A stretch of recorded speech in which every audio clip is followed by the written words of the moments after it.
سب لکھا پڑھا بھلا رہیاں، سب لکھا پڑھا بھلا رہیاں، ہکو نام سجن دا گا رہیاں، سب لکھا پڑھا بھلا رہیاں، ہکو نام سجن دا گا رہیاں، لوں لوں تے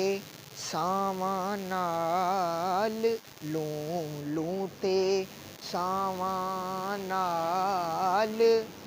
دل لگڑا بے پرواں نال، لوں لوں تے ساواں نال، دل لگڑا بے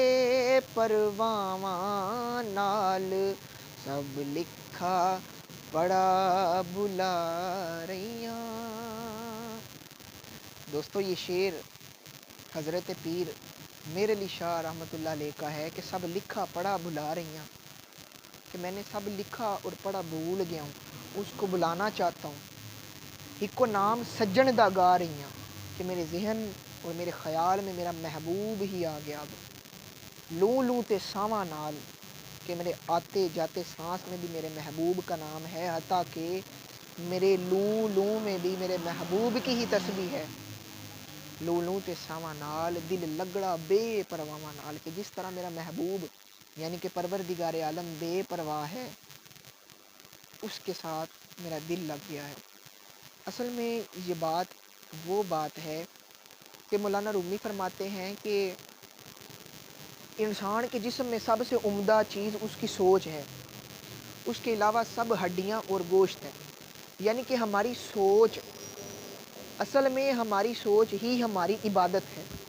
ہماری سوچ جس طرف جائے گی وہی خاکہ ہمارے ذہن میں بھرے گا، وہی ہماری روح کی میموری میں جا کے سٹور ہوگا۔ تو مقصد یہ ہے بات کا کہ ہماری سوچ ہی ہماری عبادت ہے۔ تو پیر میر علی شاہ کہتے ہیں کہ میری سوچ اب میرے محبوب کی جانب لگ چکی ہے۔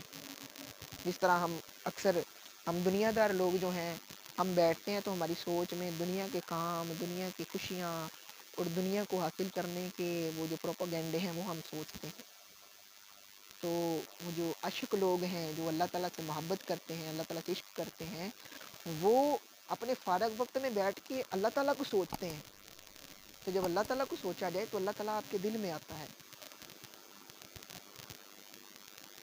تو آج کے لیے اتنا ہی، انشاءاللہ آئندہ بھی ضرور ایک اچھی بات آپ کے ساتھ شیئر کی جائے گی۔ السلام علیکم ورحمۃ اللہ وبرکاتہ۔